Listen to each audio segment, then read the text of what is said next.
আজ বানিয়েছিলাম ছোলার পোলাও। প্রথমে বেশ কিছুটা ছোলা আমি ওভারনাইট জলে ভিজিয়ে পরের দিন সকালে আগেই সিদ্ধ করে নিয়েছি।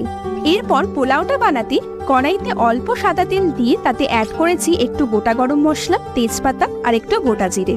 ফোড়নটা হালকা ভেজে নিয়ে ফাইনলি স্লাইস পেঁয়াজ কুচিটাও অ্যাড করে দিয়েছি। পেঁয়াজটা হালকা ভাজা হয়ে আসলে 1 চামচ রসুন আদা বাটা আর স্পাইসেস হিসাবে সামান্য হলুদ লঙ্কা গুঁড়ো অ্যাড করে দিয়েছি। সবটা ভালো করে মিশিয়ে অল্প জল দিয়ে মশলাটা ভালো করে কষিয়ে নিয়েছি। এরপর এর মধ্যে অ্যাড করে দিয়েছি সিদ্ধ করে রাখা ছোলাগুলো। স্বাদ মতো নুন আর 2টো চেরা কাঁচা লঙ্কা দিয়ে মশলাটা আবারও ভালো করে কষিয়ে ওপর থেকে ছড়িয়ে দিয়েছি একটু ধনেপাতা। ছোলার মশলাটা 5 থেকে 7 মিনিট প্রপারলি কুক করে এতে অ্যাড করে দিয়েছি পরিমাণ মতো ভাত। ভাতটা দেওয়ার জন্য আবারও স্বাদ মতো নুন আর অর্ধেক লেবুর রস অ্যাড করেছি। সবটা ভালো করে মিশিয়ে নিলেই রেডি আমাদের ছোলার পোলাও।